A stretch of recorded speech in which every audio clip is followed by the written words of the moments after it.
বিরোধী দলের পক্ষ থেকে এনসিপি এবং অন্যান্যরা তার বিরুদ্ধে কিছু অভিযোগ উত্থাপন করছে।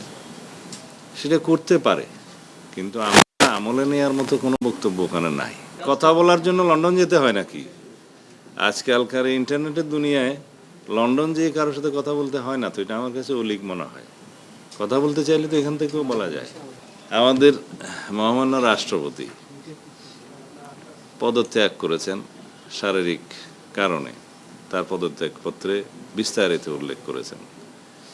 সেটার বিধান আছে সংবিধানে, তিনি পদত্যাগ করতে চাইলে করতে পারেন এবং সেটি মাননীয় স্পিকারের কাছে করার বিধান সাংবিধানিকভাবে সেখানে করেছেন, তিনি অ্যাকসেপ্ট করেছেন এবং এখন রাষ্ট্রপতির দায়িত্বভার অস্থায়ীভাবে মাননীয় স্পিকার গ্রহণ করেছেন। এগুলো সবই আইনি কথা।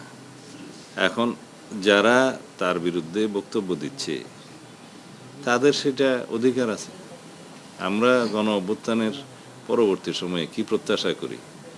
রাজনৈতিকভাবে মানুষের কথা বলার স্বাধীনতা থাকবে, প্রতিবাদ করার স্বাধীনতা থাকবে, সেটা আছে। বিভিন্ন রাজনৈতিক দল, বিরোধী দলের পক্ষ থেকে এনসিপি এবং অন্যান্যরা তার বিরুদ্ধে কিছু অভিযোগ উত্থাপন করছে।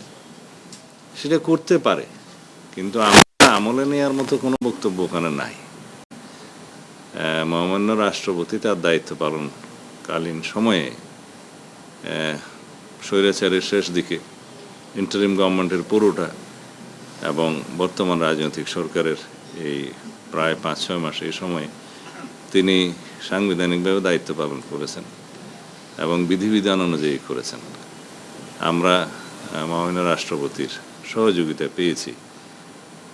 এখন সেই সময়টায় সংবিধান অনুসারে তিনি প্রিভিলেজড এবং ইমিউনিটি আছে তার, ফৌজদারি অপরাধ ইত্যাদির বিষয়ে কোনো আদালতে মামলা করা যায় না। এর বহির্ভূত কোনো সময়ে যদি কোনো বক্তব্য কেউ দিয়ে থাকে সেটা তাদের স্বাধীনতা আছে, দিতে পারবে। তবে আমরা আমলে নেওয়ার মতো কোনো বিষয় এখানে দেখিনি।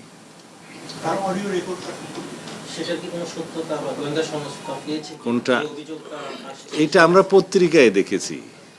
কোনো পত্রিকা এরকম একটা নিউজ দিল, তার কাছে কি তথ্য প্রমাণ আছে তাকে জিজ্ঞেস করতে হয়। আমাদের কাছে সেরকম কোনো তথ্য নেই। আর কথা বলার জন্য লন্ডন যেতে হয় নাকি? আজকালকার ইন্টারনেটের দুনিয়ায় লন্ডন যেয়ে কারোর সাথে কথা বলতে হয় না, তো এটা আমার কাছে অলিক মনে হয়। কথা বলতে চাইলে তো এখান থেকেও বলা যায়। উনি 3 বছর 3 মাস রাষ্ট্রপতি ছিলেন।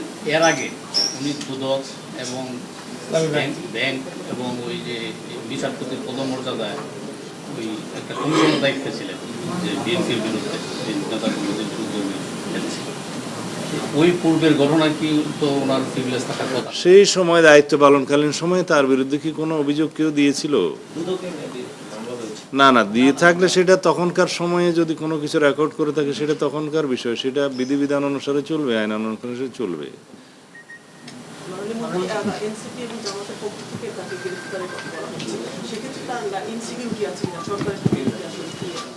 না, সাবেক রাষ্ট্রপতি হিসাবে তিনি আইন অনুযায়ী যা সুযোগ পাবেন সেটা অবশ্যই পাবেন এবং তার প্রোটেকশনের জন্য SSF PGR সহ এটা 6 মাসের একটা বিধান আছে।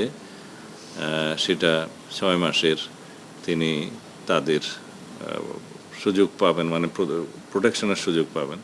এছাড়া পুলিশ এবং আমাদের অন্যান্য সংস্থার পক্ষ থেকে তার নিরাপত্তার ব্যবস্থা গ্রহণ করা হবে।